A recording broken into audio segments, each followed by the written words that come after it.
Hello, welcome to the 36th Legislative District Democrats. We are here today with Judge Sean O'Donnell, a candidate for Washington State Supreme Court, Position 4. Would you like to introduce yourself? Sure. Good afternoon or good evening, everyone. My name's Sean O'Donnell, and I am a candidate for Position 4 for the Washington State Supreme Court. I'm currently a King County Superior Court judge. And I'm sorry, is this where I have 2 minutes? Because I can keep going. Yes, sir. Oh, Yes, great. sir. Okay. So I've been a public servant for 25 years. The first 12, I was a King County prosecutor where I handled some of the most serious cases in our community, including being one of the lawyers on the State v. Ridgeway case, which was commonly referred to as the Green River Killer. I've worked on cases involving human trafficking and the commercial sexual abuse of minors.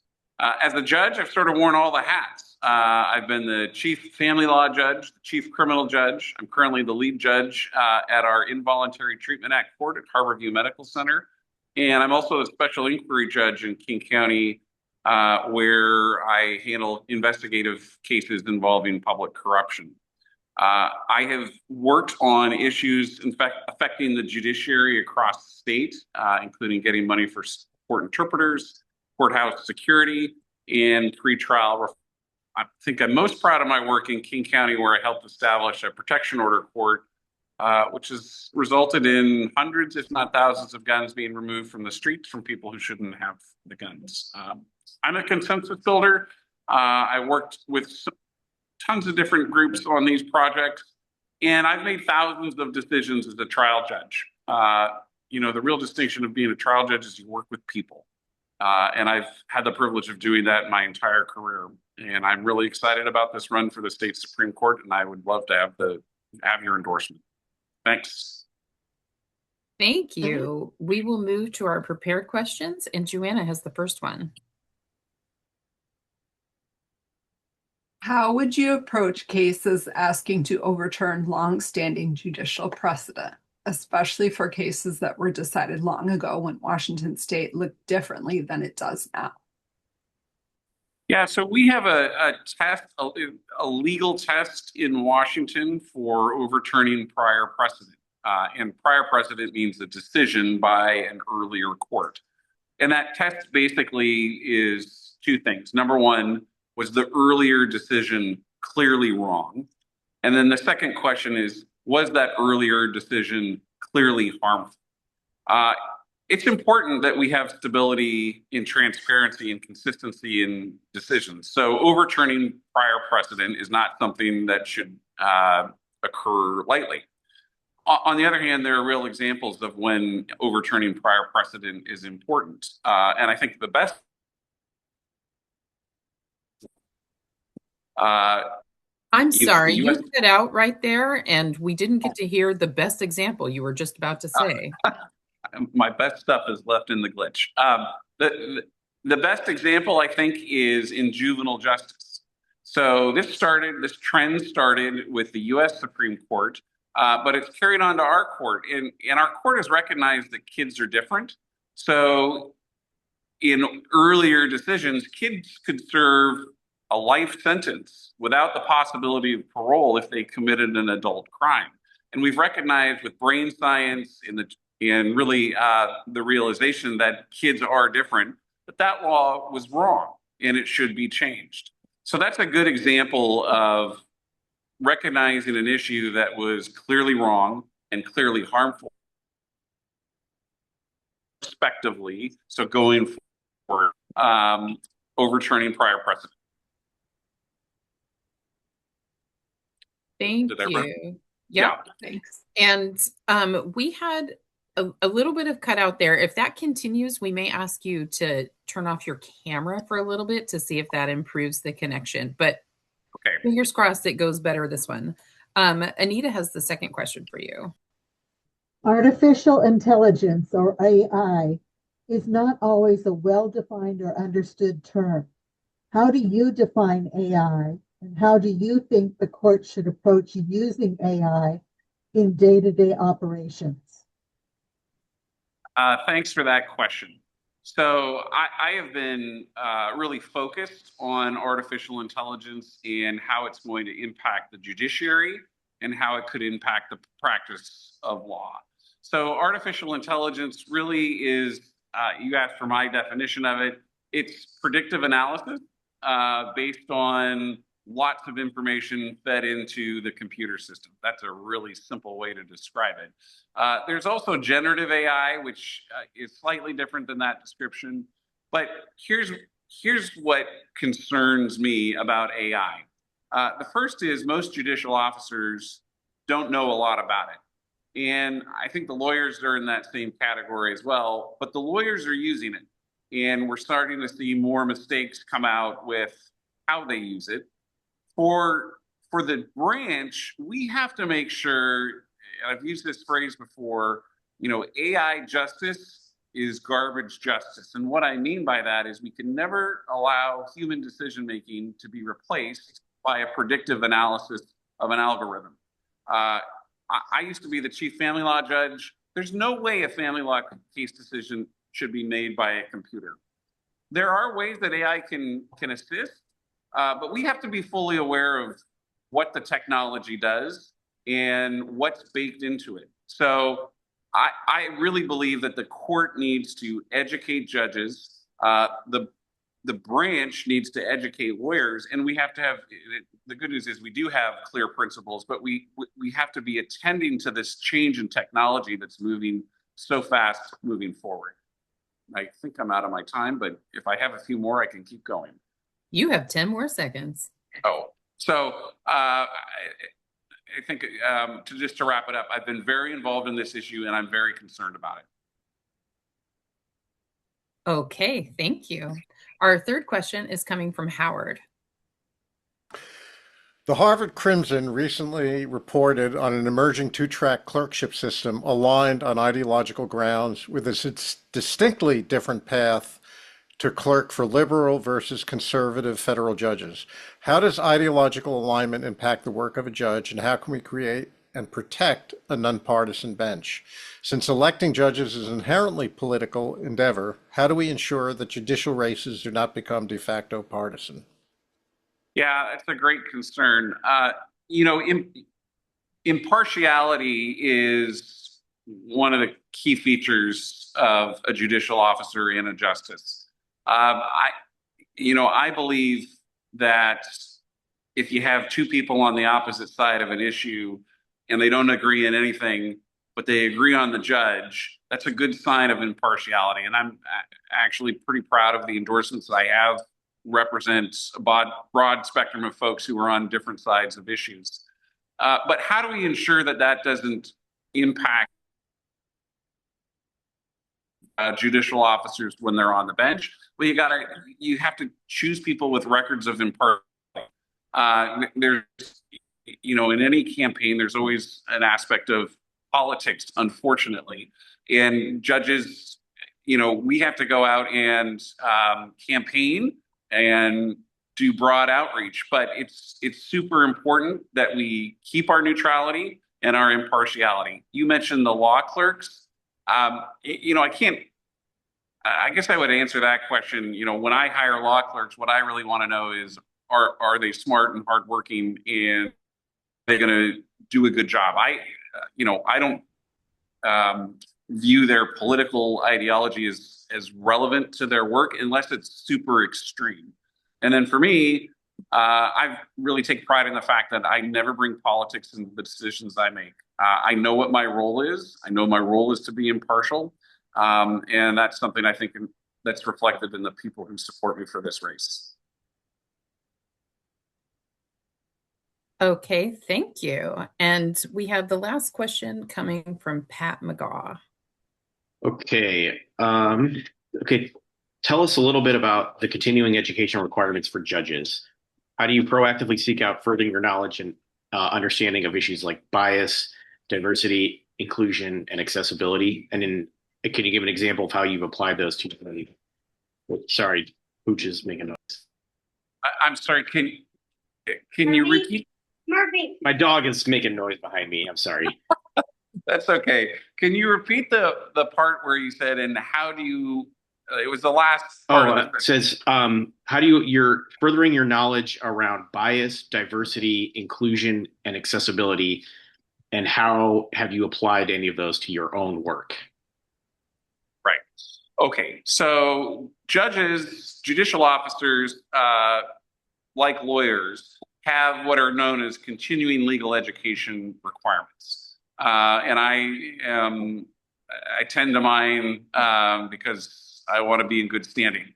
I've served on our court-wide or branch-wide education committee, and I've been involved, earlier in my career when I first started out as a judge, I approached my colleagues on the King County Superior Court bench and talked to them about how do we incorporate, or is there a way to incorporate an implicit bias instruction for jurors so that we're alerting them to the fact that implicit bias is a real issue.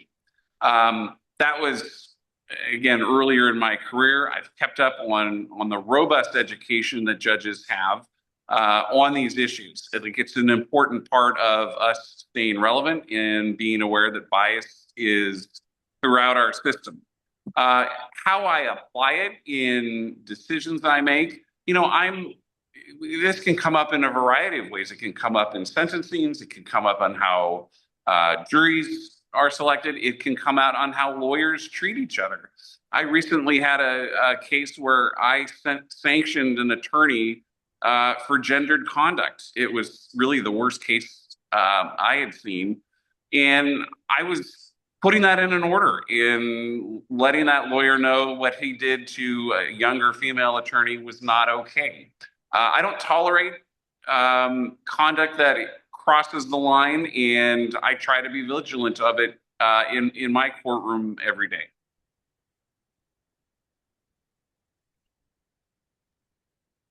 Thank you. So now we have some time for some follow-up questions, and you will have a minute to respond to each of them. And I will kick us off as a follow-up to Pat's question there, asking really about diversity and how we get to inclusion in our courts. We have a beautiful state here with all kinds of people, and I'm wondering how you approach that. Yeah, so I've worked on a variety of ways to ensure the branch and the leadership positions that judges share are inclusive and reflective of our community. So when I was the president of the Association, she's now Justice Helen Whitener, who had started a Justice. And would you mind turning your camera off and trying that again? It's really cutting out. I'm so sorry. Let me turn the camera We off. understand technical difficulties, but go ahead and try that again. Thank you. Okay. Can you still hear me? Actually, I hear you a lot better now. Okay. So when I was president of the Superior Court Judges Association, I reached out to now Judge Whitener, who was then a Pierce County Superior Court judge, because she was working on a program called The Color of Justice, which brought kids from different backgrounds into court and basically was saying to them, look, you can have a career doing this. You can be a lawyer. You can be a judge. And I talked to her and I said, look, can we spread this across the state? And can we help you with some money from the Judges Association? So we did that, and that was 8 years ago. And it's really cool to see that program is still in effect. Pre-COVID, I would do outreach to minority bar associations and encourage them to have their law clerks apply to me. And one in particular, the one actually I did the most communication with primarily was the Vietnamese American Bar Association. I've done that. I haven't really had clerks since COVID because of my workload, and I wish I had more bandwidth for it. Thank you. That is time on that one. I'm going to let Howard do the next one. Thank you. Hi. So it's almost 6 years ago that the Washington Supreme Court issued a really stunning letter taking a strong position on systemic racism and racial inequity in the justice system. How do you feel about that, and what would you do to further that attempt? Yeah, I mean, that letter came during a crisis our country was facing when a police officer murdered a man in broad daylight in front of, and the outrage and really the injustice that our justices were pointing out in our system was galvanizing.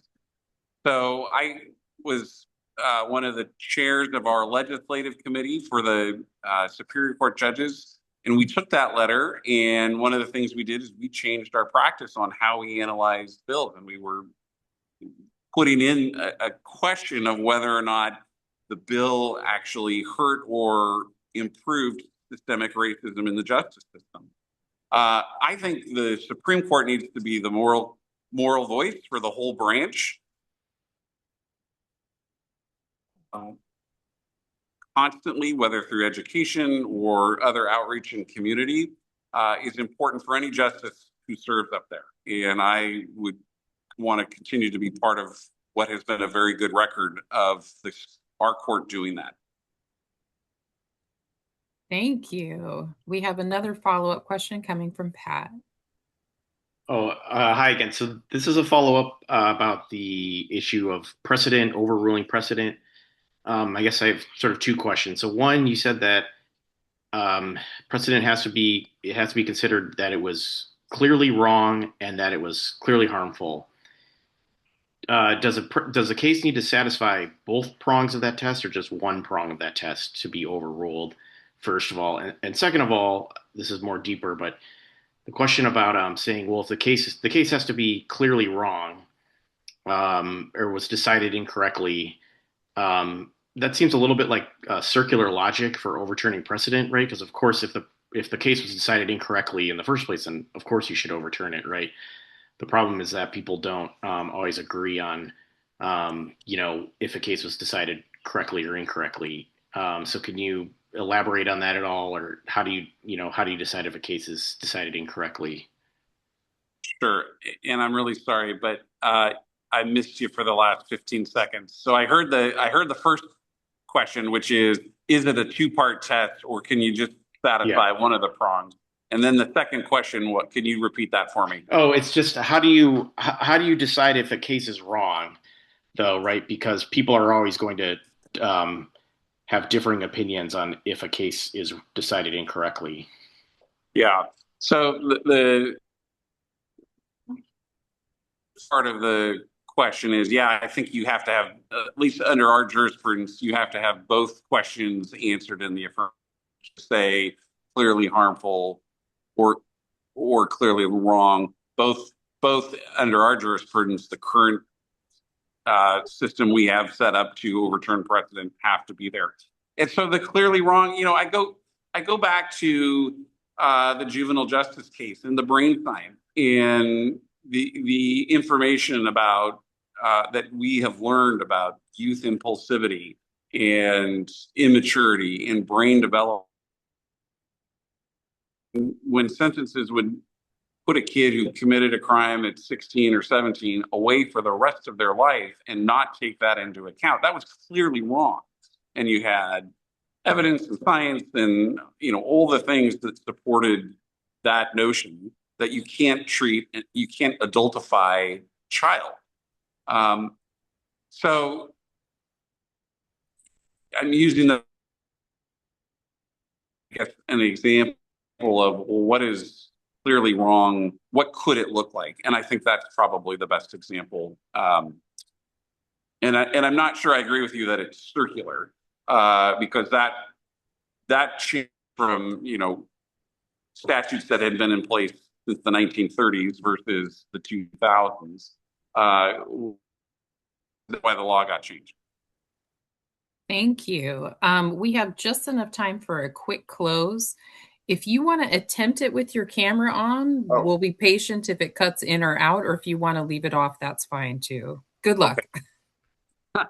Well, thanks for having me and thanks for your questions. Again, I'm Sean O'Donnell. I'm running for position 4 on the state Supreme Court.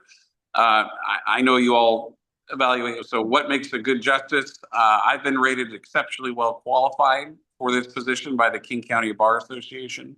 I have endorsements from judges across the state, over 210 judicial officers from every level of court. I have endorsements from mayors, from county executives, elected officials, public safety officials.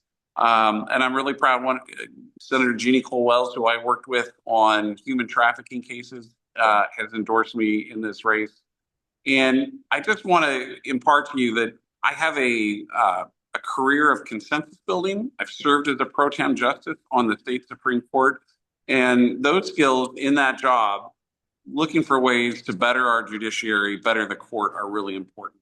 I love public service. I love being a judge. This is why I'm running. I'm also running because I have an eye towards the future. And I mentioned AI, but the other thing I want to just tell you is we have too few Washingtonians who can access legal service for things like family law cases. And I think the state judiciary and the Supreme Court has a role to play in that access to justice issue. We want people to use the court to resolve their differences, and we just need to consider that an imperative. And I would do that if I was elected justice. So thank you. I'd be thrilled to have your endorsement. Thank you very much for coming in today. Thank you. Hopefully that didn't glitch on you.